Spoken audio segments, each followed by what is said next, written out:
आणि आताची महत्त्वाची बातमी, शिंदे गटाच्या अनिकेत जावळकरची निरीक्षक पदावरून हकालपट्टी करण्यात आलेली आहे। श्रीकांत शिंदे यांच्या वाढदिवसाला गुंड हेमंत दाभोलकर घेऊन गेल्याचा ठपका ठेवण्यात आलेला आहे। काल श्रीकांत शिंदे यांच्या वाढदिवसाला हिम्मत दाभेकर याला घेऊन गेल्याचा ठपका असल्याची माहिती सुद्धा समोर येते।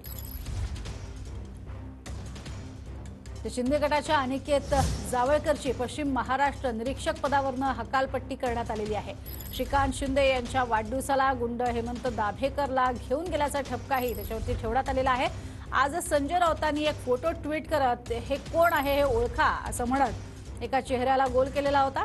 आणि त्यानंतर आपण बघतोय श्रीकांत शिंदे यांच्या वाढदिवसानिमित्त गुंड हेमंत दाभेकरला घेऊन गेल्याचा ठपका ठेवून इथे अनिकेत जावळकरची पश्चिम महाराष्ट्र निरीक्षक पदावरून हकालपट्टी करण्यात आलेली आहे।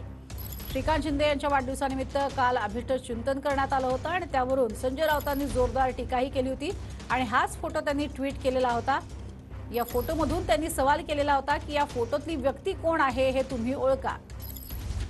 श्रीकांत शिंदेच्या वाढदिवसाला गेलेली ही व्यक्ती म्हणजे गुंड हेमंत दाभेकर आणि त्याला तिथे घेऊन गेल्याचा ठपका ठेवत अनिकेत जावळकरची हकालपट्टी करण्यात आली। अधिक माहिती घेऊयात आमचे प्रतिनिधी प्रदीप कापसे यांच्याकडे। प्रदीप, काय अधिक माहिती? प्रज्ञा, आपल्याला माहिती आहे की काल खासदार श्रीकांत शिंदे यांचा वाढदिवस जो आहे तो मुंबईमध्ये साजरा करण्यात आला। मात्र या वाढदिवसाचं कारण जे आहे ते चर्चेमध्ये आलेलं आहे। सगळ्यात महत्त्वाचं म्हणजे पुण्यातले जे शिवसेनेचे पदाधिकारी होते अनिकेत जावळकर यांनी जो कुख्यात गुंड आहे हेमंत दाभेकरला श्रीकांत शिंदेच्या वाढदिवसाला घेऊन गेल्याचा ठपका जो आहे तो त्याच्यावरती ठेवण्यात आला आणि त्याची पश्चिम महाराष्ट्र निरीक्षक या पदावरून हकालपट्टी जी आहे ती करण्यात आलेली आहे। शिवसेनेचे खासदार संजय राऊत यांनी सुद्धा एक ट्विट करत हा फोटो जो आहे तो ट्विट केलेला होता। त्यामुळे श्रीकांत शिंदे यांचा वाढदिवस जो आहे तो चर्चेमध्ये आलेला आहे। त्यांनी श्रीकांत शिंदे यांच्यावरती टीका सुद्धा केलेली होती आणि पुणे पोलिसांनी हा हेमंत दाभेकर कोण आहे त्याची माहिती जी आहे ती द्यावी अशा पद्धतीची मागणी खासदार संजय राऊत यांच्याकडून करण्यात येते।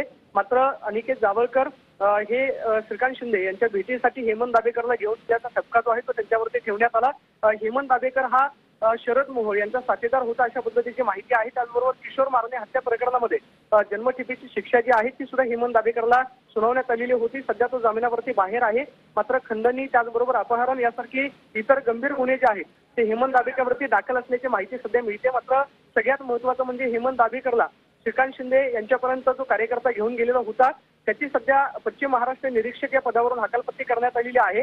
सगळ्यात महत्त्वाचं म्हणजे श्रीकांत शिंदे यांच्या भेटीनंतर संपूर्ण राजकीय वर्तुळामध्ये चर्चा जी आहे ती उतारा आपल्याला पाहायला मिळते। कालच मुंबईमधलं म्हणजे उल्हासनगर मधलं प्रकरण जे आहे ते ताजं होतं। त्याचबरोबर सरकारवरती सुद्धा टीका करण्यात येते।